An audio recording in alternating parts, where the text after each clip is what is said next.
হয়েছে। আমি মোহাম্মদ মাসুদুর জানা, আমার বয়স 42, এনআইডি নাম্বার 5077611142। পিতা মোহাম্মদ আবুল মবিন, খানপুরবাড়ি, থানা ফতুল্লাপুর, জেলা গাইবান্ধা। আমি আর.কে ড্রেজিং অ্যান্ড কনস্ট্রাকশনের প্রতিনিধি। আমার কনস্ট্রাকশনের মাধ্যমে ভারত থেকে গত 5/6/2024 তারিখে এক বাল্কহেড কয়লা আমদানি করে নিয়ে আসি, যার আনুমানিক 197 মেট্রিক টন।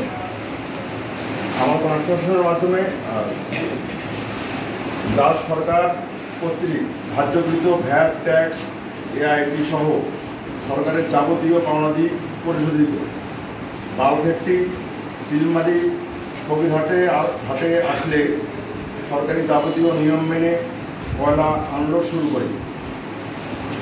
আনলোড করার পর বাল্কহেডের আনলোড করার সময় বাল্কহেডের পূর্ব মালিক কয়লা আনলোড করতে বাধা দেয়। বাল্কহেডের ভাড়াটে মালিকের সাথে পূর্বের লেনদেন থাকায় কয়লা আনলোড করতে আমাকে বাধা দেওয়া হয়। তারপর বাল্কহেডটি কয়লাসহ জোরপূর্বক কাস্টল ঘাটে নিয়ে আসে।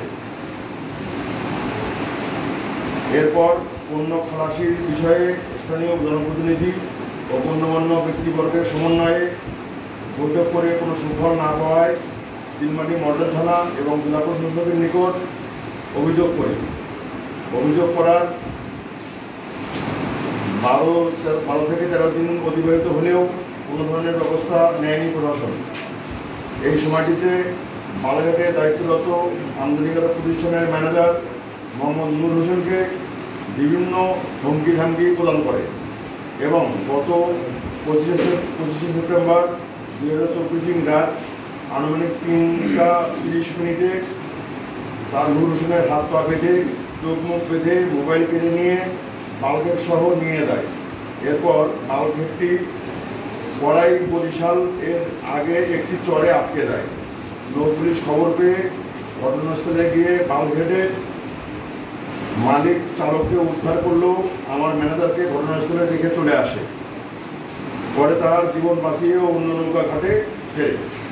প্রিয় সাংবাদিক ভাইয়েরা, আমরা ভারত থেকে কয়লা আমদানি করি, তার সুফল এদেশের মানুষ পায়। আপনাদের মাধ্যমে উক্ত কয়লা আনলোডের প্রয়োজনীয় ব্যবস্থা গ্রহণে সংশ্লিষ্ট প্রশাসনের আশু হস্তক্ষেপ কামনা করছি। আপনাদের কলমের শক্তির মাধ্য দিয়ে বস্তুনিষ্ঠ সংবাদ পরিবেশন করে জনপ্রশাসনের নজরে এনে আমার কয়লা আনলোড সহ নিরাপদে গন্তব্যস্থানে পৌঁছাতে আপনাদের সহযোগিতা কামনা করছি। ধন্যবাদ। আসসালামু আলাইকুম।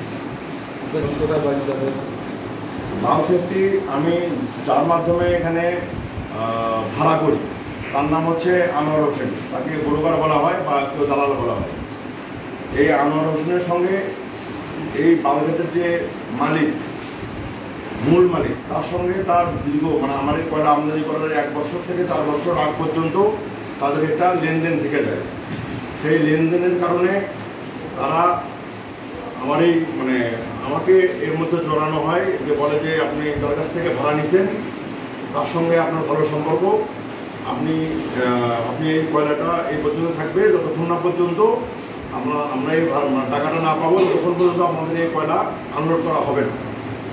তো যাই হোক, এক পর্যায়ে আমাদের অনুপস্থিতিতে আমাদের এই আর.কে ড্রেজিং অ্যান্ড কনস্ট্রাকশনের প্রতিনিধির অনুপস্থিতিতে তাদের এই দেনা পাওনাটা স্থানীয় জনপ্রতিনিধি জনাব শাহিন ভাই সহ সেই সময়ের আওয়ামী লীগের কুড়িগ্রাম জেলার সাধারণ সম্পাদক জনাব মঞ্জুর ভাই সহ আপনার চিলমারি থানার ওসি সহ এবং এলাকার গণ্যমান্য সহ এই বিষয়টা দুই পক্ষই মিট হয়ে যায়। তাদের সেখানে মিট হওয়ার পরে এই আনোয়ার সাহেবকে দুটি চেকের মাধ্যমে টাকাটা পরিশোধ করবে মর্মে অঙ্গীকার করে চেক প্রদান করে এবং 600 টাকার স্ট্যাম্প তাদের কাছে হস্তান্তর করে। তো এখানে আমাদের এই আর.কে ড্রেজিং অ্যান্ড কনস্ট্রাকশনের প্রতিনিধি ছাড়াই এই মীমাংসাটা সম্পন্ন হয়। তো তো এখন জাহাজের মালিক আনোয়ার সাহেব যতক্ষণ না পর্যন্ত এই টাকাটা পরিশোধ হচ্ছে ততক্ষণ পর্যন্ত আমার এই মালটা তার জাহাজে থাকবে এই মর্মে আমাদেরকে বলে এবং হচ্ছে হুমকি ধমকি প্রদান করে। তো হয়েছি আমরা প্রশাসনের পর্যন্ত কোনো সহযোগিতা পাইনি। প্রশাসন আমাকে ওখানে মানে আপনার চিলমারি মডেল থানার উচিত আমাকে বারবার বলছেন যে হচ্ছে আপনি ফাইন সাহেবের সঙ্গে বসেন, বসে ওনার সঙ্গে রেমিট করে নেন। আসলে আমরা ওনার সঙ্গে রেমিট করবো ঠিক এটাই বুঝতে পারতেছিলাম না, যেহেতু আমাদের কাছে কোনো দেনা পাওনার কোনো হিসাব নাই বা আমাদের কাছে 1 টাকাও পাবে না। আমরা আসলে কী হিসাব করবো বা কী মিলবো ওনার সঙ্গে আমি এটাই আসলে বুঝতে পারিনি। কোন সায়েন্সে আমাদের সাবেক চেয়ারম্যান, আমাদের সাথে তার কোনো সম্পর্ক নেই। এই জাহাজের মালিক এবং হচ্ছে ওই ব্রোকার, এই দুজনাই জাহাজের মালিক ওনাকে কমপ্লেন করে, যে কারণে এটা নিয়ে ওনারা আমাদের সঙ্গে লেনদি মানে আগাতে দিচ্ছে না বা আমাদেরকে এই মালটা আনলোড করতে দিচ্ছে না। আমাদের যখন স্ট্যাম্প করা লেখালেখি হয় সেটাও আপনাদেরকে অবগত করেন। আমরা সেই বিষয়টা আমরা জানি না। আমাদের হচ্ছে আরবি ইঞ্জিনিয়ারিং অ্যান্ড কনস্ট্রাকশনের প্রতিনিধি ছাড়াই মানে এই মিটিংটা সম্পন্ন হয়ে যায়, আমাদের মালটা আনলোড হবে। উপজেলা চেয়ারম্যান কতদিন আগে বলছেন? এটা হচ্ছে গতকালও বলছে আমাকে, আমি আজকে কথা বলে নিই ওনার সঙ্গে, এখানে আলাদা করে কথা বলে নিই। গতকালে এই কথাটা বলছি এবং আগেও যে আমি 20 তারিখ 15 তারিখে আসছিলাম দুদিনের এই কথাটা উনি বলছে। এবং